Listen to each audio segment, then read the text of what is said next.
motion of charge particle in uniform transverse magnetic field. Now firstly discuss about magnetic force on charge.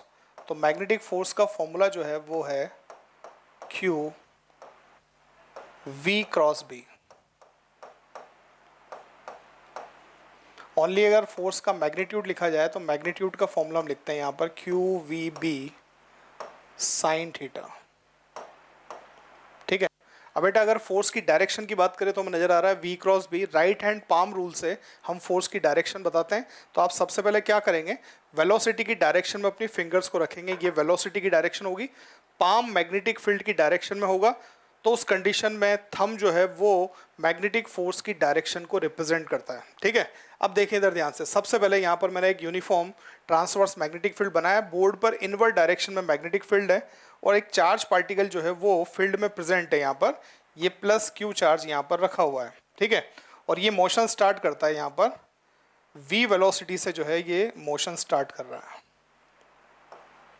अब अगर इस पर force हम यहाँ पर बनाएं तो वेलोसिटी की डायरेक्शन में रखूंगा मैं अपनी फिंगर्स को. ये फिंगर रखा, पाम बोर्ड पर इनवर्ड, ये अंदर की तरफ रख दिया, तो थंब अपवर्ड डायरेक्शन में आ रहा है. इसका मतलब इस चार्ज पार्टिकल पर जो फोर्स एक्ट करेगा उस फोर्स की जो डायरेक्शन होगी वो अपवर्ड डायरेक्शन में फोर्स यहाँ लगेगा. ये आपका मैग्नेटिक फोर्स की डायरेक्शन होगी. ये फोर्स इस चार्ज पार्टिकल को हॉरिजॉन्टल मूव करने की जगह इसको टर्न कर देगा, क्योंकि फोर्स अपवर्ड लग रहा है, वेलोसिटी के परपेंडिकुलर फोर्स है तो इसको टर्न कर देगा. अब ये चार्ज पार्टिकल यहाँ पर है, इस पर अगर फोर्स बनाया जाए तो वेलोसिटी की डायरेक्शन में अगेन मैंने फिंगर्स को रखा, मैग्नेटिक फील्ड इनवर्ड डायरेक्शन में, तो थंब इस डायरेक्शन में आ रहा है. तो यहाँ पर फिर से आप फोर्स बनाएंगे तो फोर्स जो है वेलोसिटी के परपेंडिकुलर ऐसे होगा, ये फोर्स फिर से टर्न कर देगा. अब आप यहाँ फोर्स बनाते हैं तो उस कंडीशन में वेलोसिटी की डायरेक्शन में आपने फिंगर्स को रखा, पाम मैग्नेटिक फील्ड की डायरेक्शन में, तो थंब अगेन फोर्स को रिप्रेजेंट करेगा, ये फोर्स इस तरफ होगा. इस तरीके से इस चार्ज पार्टिकल की वेलोसिटी की डायरेक्शन जो है वो चेंज होती हुई चली जाएगी. ये वेलोसिटी है, इस तरफ रखेंगे हम यहाँ पर तो फोर्स इस तरफ एक्ट करेगा और फाइनली जो है ये इस तरीके से सर्कल में जो है वो रिवॉल्व होना स्टार्ट हो जाएगा.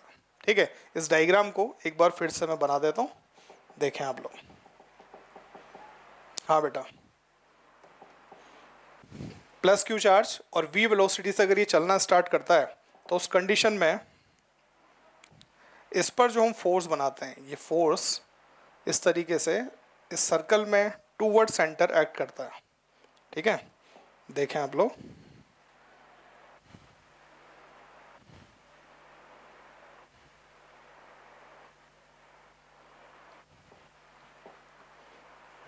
हाँ बेटा, ये चार्ज पार्टिकल वेलोसिटी की डायरेक्शन आपको नजर आ रही है. अगर इस पर फोर्स बनाया जाए तो फोर्स की जो डायरेक्शन होगी, ये फोर्स की डायरेक्शन इस तरफ फोर्स की डायरेक्शन होगी. ठीक है. वेलोसिटी की डायरेक्शन अगर मैं यहां बनाता हूं तो ये वेलोसिटी की डायरेक्शन है और इस पर फोर्स की डायरेक्शन बनाई जाए तो थंब लेफ्ट साइड में आ रहा है, तो इसका मतलब यहाँ जो फोर्स होगा वो इस डायरेक्शन में होगा. इसी तरीके से डिफरेंट पॉइंट बनाए जाए, यहाँ पर वेलोसिटी की डायरेक्शन ये होगी तो उस कंडीशन में फोर्स डाउनवर्ड डायरेक्शन में आ रहा है तो यहाँ पर फोर्स की डायरेक्शन जो है वो डाउनवर्ड होगी. ठीक है. इस पॉइंट पर वेलोसिटी की डायरेक्शन डाउनवर्ड है तो यहाँ पर अगर फोर्स बनाया जाए तो उस कंडीशन में डाउनवर्ड डायरेक्शन में फिंगर्स को, मैग्नेटिक फील्ड इनवर्ड, तो फोर्स की डायरेक्शन ये टूवर्ड सेंटर यहाँ आती है. तो बेटा हम बोल सकते हैं फोर्स जो है वो टूवर्ड सेंटर एक्ट कर रहा है. ठीक है. इस तरीके से फोर्स यहाँ पर हम बना सकते हैं. ये मैग्नेटिक फोर्स की डायरेक्शंस हैं. ठीक है. यहाँ पर वेलोसिटी और मैग्नेटिक फोर्स के बीच में एंगल 90, यहाँ भी 90, ये वाला भी 90 है और यहाँ भी 90 है. ठीक है. एक बात सबसे पहले हम यहाँ पर समझ लें, पावर का फॉर्मूला लिखता हूँ. पावर इक्वल्स टू हम लिख सकते हैं फोर्स डॉट v, या फिर मैं लिख सकता हूँ power F V cos theta. ठीक है. यहाँ पर आपको नज़र आ रहा है एंगल जो है फोर्स और वेलोसिटी के बीच में आप कहीं भी एंगल बना रहे हैं तो ये 90 डिग्री का एंगल है, तो हम लिख सकते हैं एफ वी कॉस 90 और कॉस 90 की वैल्यू 0, इसका मतलब पावर की वैल्यू 0 होगी. ठीक है. पावर अगेन मैंने फॉर्मूला लिखा वर्क डन अपॉन टाइम, तो पावर की वैल्यू 0 है तो उस कंडीशन में हम बोल सकते हैं वर्क डन की वैल्यू जो है वो भी 0 होगी. और वर्क डन को लिखते हैं तो वर्क डन इक्वल्स टू होता है चेंज इन काइनेटिक एनर्जी, इसकी वैल्यू 0. Change in kinetic energy zero, इसका मतलब हम बोल सकते हैं काइनेटिक एनर्जी में चेंजेस जीरो, तो काइनेटिक एनर्जी की वैल्यू जो हो जाएगी वो कांस्टेंट होगी। और अगर काइनेटिक एनर्जी कांस्टेंट है, काइनेटिक एनर्जी होगी half m v square equals to constant. तो काइनेटिक एनर्जी में जो ये v लिखा होता है वो स्पीड को रिप्रेजेंट करता है, तो इसका मतलब स्पीड जो होगी पार्टिकल की वो भी क्या बनी रहेगी आपकी कांस्टेंट। तो ये कॉन्सेप्ट आपको ध्यान रखना है कि जो परपेंडिकुलर फोर्सेस होते हैं, वो परपेंडिकुलर फोर्सेस जो हैं वो वेलोसिटी के मैग्नीट्यूड को चेंज नहीं करते हैं, वो ओनली उसकी डायरेक्शन को चेंज करते हैं। तो यहाँ पर जो आपका परपेंडिकुलर फोर्स लग रहा है मैग्नेटिक फोर्स, वो इसकी डायरेक्शन को तो चेंज करता जाएगा, पर जो वेलोसिटी का मैग्नीट्यूड होगा वो मैग्नीट्यूड हमेशा जो है वो कांस्टेंट बना रहेगा, या हम बोल सकते हैं स्पीड की वैल्यू जो है वो हमेशा कांस्टेंट होगी। अब आगे बढ़ते हैं। अब देखें इधर ध्यान से, सर्कल में अगर चार्ज पार्टिकल रिवॉल्व हो रहा है तो उस कंडीशन में हम ये बोल सकते हैं कि यहाँ पर सेंट्रीपिटल फोर्स प्रोवाइड कर रहा है कौन, मैग्नेटिक फोर्स। सेंट्रीपिटल फोर्स का formula m v square by r equals to, यहाँ पर अगर मैग्नेटिक फोर्स देखा जाए तो वेलोसिटी वेक्टर बोर्ड पे बनाया मैंने, मैग्नेटिक फील्ड इनवर्ड डायरेक्शन में है, तो वेलोसिटी और मैग्नेटिक फील्ड के बीच में एंगल 90 डिग्री है। साइन 90 की वैल्यू जो है वो कितनी होती है 1, तो हम लिख सकते हैं यहाँ पर क्यू वी बी, वी से आप v को कैंसिल करेंगे तो r इक्वल्स टू आपको फॉर्मूला मिल सकता है m v upon q B के इक्वल।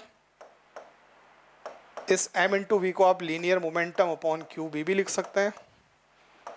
लीनियर मोमेंटम को 2m kinetic energy upon q B भी आप यहाँ पर जो है इस तरीके से लिख सकते हैं, या फिर आप जो है यहाँ पर एनर्जी को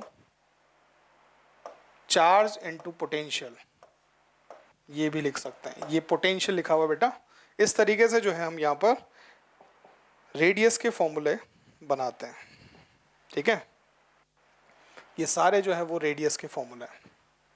अब देखें इधर ध्यान से, सपोज मुझे वेलोसिटी फाइंड आउट करनी है, तो वेलोसिटी v इक्वल्स टू, इसको इधर मल्टीप्लाई करूंगा तो ये q B r upon m के इक्वल हो जाएगा।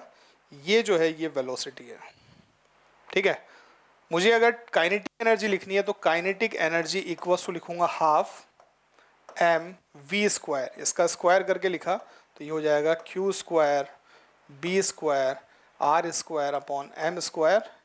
इस m से आप इस m को कैंसिल कर देंगे तो ये जो है ये काइनेटिक एनर्जी का फॉर्मूला हो सकता है, ठीक है। टाइम पीरियड आपको लिखना है तो t इक्वल्स टू हम लिख सकते हैं यहाँ पर 2 पाई आर अपॉन वी के इक्वल।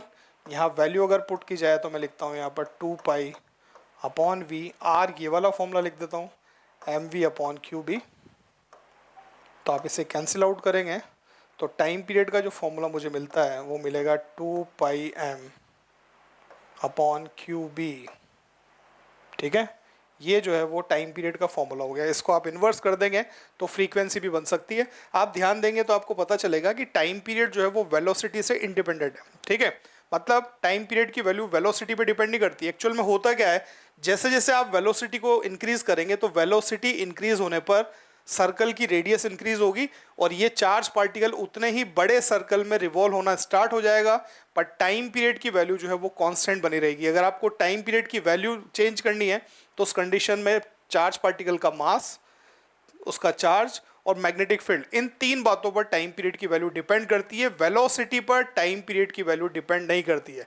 फ्रीक्वेंसी की भी बात करें तो उस पर भी आपका टाइम पीरियड की वैल्यू जो है, सॉरी अपने फ्रीक्वेंसी की वैल्यू जो है वो भी वेलोसिटी पर डिपेंड नहीं करती है, ठीक है। अब देखें इधर ध्यान से, क्वेश्चन को आगे बढ़ाते हैं बेटा। देखें ध्यान से, ये मैंने कुछ एग्जांपल्स लिए हैं यहाँ पर। अब देखें यहाँ पर मैंने फिर से ट्रांसवर्स यूनिफॉर्म मैग्नेटिक फील्ड बनाया, ठीक है। अब देखें एक चार्ज पार्टिकल जो है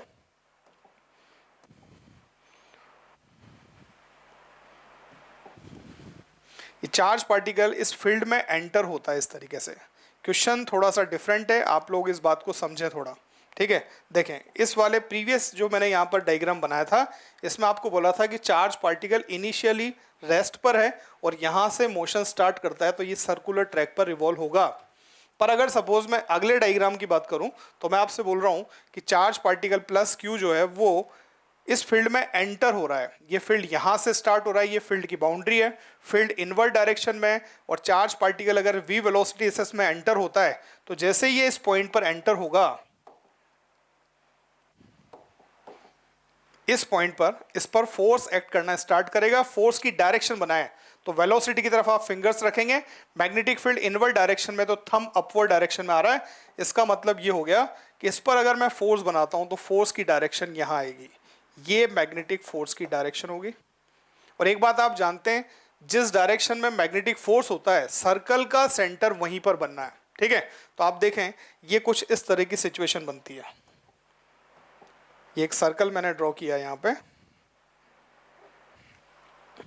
हाँ बेटा ये सर्कल मैंने यहां पे बना दिया।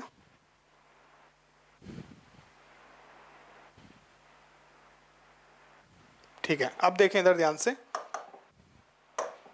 ये पार्टिकल फील्ड में एंटर हुआ, जैसे ये एंटर हुआ तो इस सर्कल में ये रिवॉल्व होना स्टार्ट हो जाएगा, इस सर्कल में ये रिवॉल्व हुआ और जैसे ही इस पॉइंट पर आएगा, इस पॉइंट पर फील्ड कंप्लीट हो गया तो अब ये स्ट्रेट ऐसे मूव कर जाएगा, तो ये अगेन v वेलोसिटी से ऐसे चला जाएगा, ठीक है। इस सर्कल का सेंटर यहाँ बनेगा, ठीक है। तो आपसे दो डिस्टेंस फाइंड आउट करवाते हैं, एक तो ये वर्टिकल डिस्टेंस, इसे मैं बोल देता हूँ पी क्यू। तो इस डायग्राम में अगर पी क्यू की बात करें तो पी क्यू की value r and r 2r के इक्वल हो जाएगी, ठीक है। r फाइंड आउट करना हमने सीखा है अभी, ठीक है। और अगर आपको ये बोला जाए कि ये फील्ड में को कितना पेनिट्रेट करेगा, फील्ड में कितना अंदर तक चला गया, तो अगर ये डिस्टेंस आपको y फाइंड आउट करनी है, या इसको x लिख देते हैं, x एक्सिस के अलोंग, ये डिस्टेंस आपको x फाइंड आउट करनी है, तो x इक्वल्स टू हम बोल सकते हैं इस डायग्राम के लिए ये डिस्टेंस r के इक्वल होगी, ठीक है। तो फील्ड में ये एंटर हो रहा है, ये बाहर से एंटर हुआ, तो उस कंडीशन में इस तरह की सिचुएशन बनती है। और एग्जांपल मैं यहां पर लेता हूं, देखें आप ध्यान से, हाँ बेटा ठीक है। अब देखें इधर ध्यान से, चार्ज पार्टिकल जो है वो फील्ड में एंटर हुआ अगेन, पर ये जो एंटर हो रहा है ये इस तरीके से थीटा एंगल पर एंटर हुआ है, यहाँ पर बाउंड्री के साथ जो एंगल बन रहा है थीटा एंगल पर ये चार्ज पार्टिकल एंटर हुआ, ठीक है। अब देखें इधर ध्यान से, ये वेलोसिटी की डायरेक्शन है, फोर्स में बनाता हूं तो वेलोसिटी की तरफ फिंगर्स को रखा, मैग्नेटिक फील्ड इनवर्ड डायरेक्शन में तो थंब इस तरफ आ रहा है, इसका मतलब इस पर फोर्स जो लगेगा वो यहाँ कहीं होगा, इस तरफ यहाँ पर ये मैग्नेटिक फोर्स होगा, और इस इधर ही सेंटर होगा, इसी के रेस्पेक्ट में चार्ज पार्टिकल रिवॉल्व होगा। तो मैं डायग्राम को थोड़ा अच्छा बना देता हूँ, देखें इधर ध्यान से,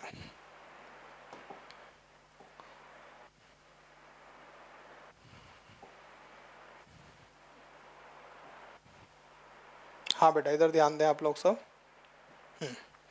देखिए इधर ध्यान से, वेलोसिटी की डायरेक्शन, इस पर अगर फोर्स बनाया जाए तो फोर्स की जो डायरेक्शन आ रही है, ये फोर्स की डायरेक्शन इस तरफ होगी, और ये किस तरफ, टूवर्ड सेंटर जो है वो फोर्स एक्ट करता है, इसका मतलब इसका सर्कल का सेंटर यहाँ कहीं होगा, ये मैग्नेटिक फोर्स की डायरेक्शन है, ठीक है। ये इसको रिवॉल्व करेगा तो पार्टिकल ऐसे इस सर्कल में यहाँ पर रिवॉल्व होना स्टार्ट होगा, पर जैसे ये इस पॉइंट पर आता है तो फील्ड कंप्लीट हो गया, तो ये पार्टिकल स्ट्रेट लाइन में मूव करेगा, ऐसे चला जाएगा, ठीक है। अब देखते हैं यहाँ पर हम वैल्यूज फाइंड आउट करते हैं, पी क्यू फाइंड आउट करते हैं, और ये फील्ड को कितना पेनिट्रेट कर रहा है ये वाली डिस्टेंस एक्स भी हम फाइंड आउट करेंगे, एक्स फाइंड आउट करेंगे, ठीक है। ये डिस्टेंस, ये पी क्यू डिस्टेंस हमें फाइंड आउट करनी है। तो आप देखें इधर ध्यान से, इस को मैं इस तरह से बना देता हूँ, ये डिस्टेंस आर है, इसकी रेडियस, ये डिस्टेंस भी आर है, एक लाइन यहाँ ड्रॉ कर देता हूँ, ये ले, ये एंगल थीटा है, ये एंगल 90 है, क्योंकि फोर्स और वेलोसिटी परपेंडिकुलर होती है, तो ये वाला एंगल बनेगा 90 माइनस थीटा, और ये वाला एंगल होगा थीटा।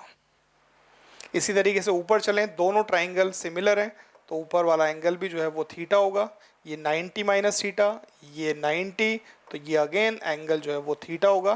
तो एक बात तो हम ये बोल सकते हैं कि अगर चार्ज पार्टिकल बाउंड्री के साथ थीटा एंगल पर एंटर होता है तो एग्जिट जो होगा वो भी थीटा एंगल पर यहाँ पर एग्जिट होगा, ठीक है। अब देखें इधर ध्यान से, हाँ बेटा आर का ये कंपोनेंट लिया जाए इस डायरेक्शन में, इस डायरेक्शन में अगर कंपोनेंट लिया जाए तो आर का थीटा की तरफ कंपोनेंट, ये वाला कंपोनेंट तो होगा cos theta, r cos theta, और ये जो कंपोनेंट बनेगा ये बनेगा आर साइन थीटा। इसी तरीके से डाउनवर्ड डायरेक्शन में भी कंपोनेंट बनाया जाए तो ये कंपोनेंट भी होगा आर साइन थीटा के इक्वल। तो मुझे अगर पी क्यू डिस्टेंस चाहिए तो पी से क्यू तक की डिस्टेंस जो होगी वो पी क्यू मैं लिख सकता हूँ यहाँ पर 2r साइन थीटा, ठीक है। और मुझे ये x डिस्टेंस फाइंड आउट करनी है, तो टोटल डिस्टेंस है यहाँ से यहाँ तक r, और ये ग्रीन वाली लाइन जो आपको नजर आ रही है ये है आपकी r cos थीटा। तो मुझे अगर ये डिस्टेंस फाइंड आउट करनी है ब्लू वाली, तो इस x को मैं लिख सकता हूँ टोटल डिस्टेंस r में से माइनस कर दिया मैंने r cos थीटा।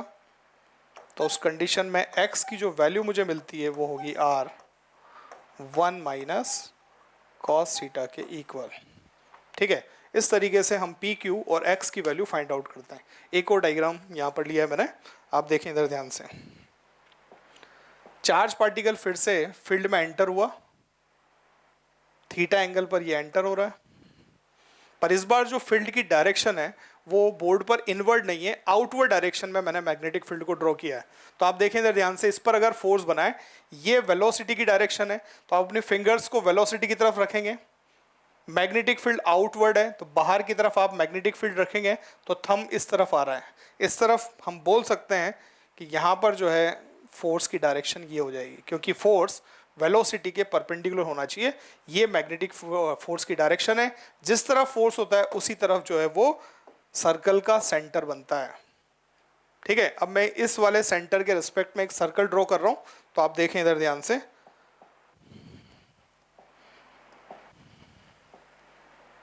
हाँ बच्चों देखो, ये मैंने यहाँ पर ये सेंटर बना दिया, ये सर्कल और सर्कल का ये सेंटर बना, ठीक है। अब देखो, जब ये चार्ज पार्टिकल फील्ड में एंटर होगा तो उस कंडीशन में वो इस पाथ पर रिवॉल्व होगा, इस तरफ जाएगा, ठीक है। और जैसे ही फील्ड कंप्लीट हो जाएगा तो ये अगेन इस तरफ चला जाएगा, ठीक है। इस पॉइंट के बाद आपको स्ट्रेट लाइन ड्रॉ करनी है, ये ऐसे सीधा चला जाएगा, ठीक है। अब आप डिस्टेंस को थोड़ा समझें। हाँ बेटा, ये फोर्स की डायरेक्शन है, ठीक है, इसे हम फोर्स की डायरेक्शन भी बोल सकते हैं, और ये रेडियस के इक्वल भी है। इसी तरीके से ये भी रेडियस है, और एक डिस्टेंस में यहां बना देता हूं, ठीक है। अब देखें इधर ध्यान से, अगेन मैं इसके कंपोनेंट लेता हूं, तो इसके कंपोनेंट जो है, फर्स्ट कंपोनेंट तो ये वाला बन जाएगा यहाँ पर आर का, देखें इधर ध्यान से, ये थीटा है, ये एंगल 90 माइनस थीटा होगा, क्योंकि ये टोटल एंगल 90 है, ये थीटा, तो 90 माइनस थीटा, ये वाला एंगल अगेन थीटा, ये वाला थीटा, दोनों ट्राइंगल सिमिलर हैं, ये 90 माइनस थीटा और ये वाला एंगल थीटा। तो हम फिर से बोल सकते हैं कि बाउंड्री के साथ अगर थीटा एंगल पर एंटर होता है तो ये थीटा एंगल पर ही जो है वो एग्जिट भी होगा। आर का इस डायरेक्शन में कंपोनेंट लेते हैं तो ये आर साइन थीटा होगा।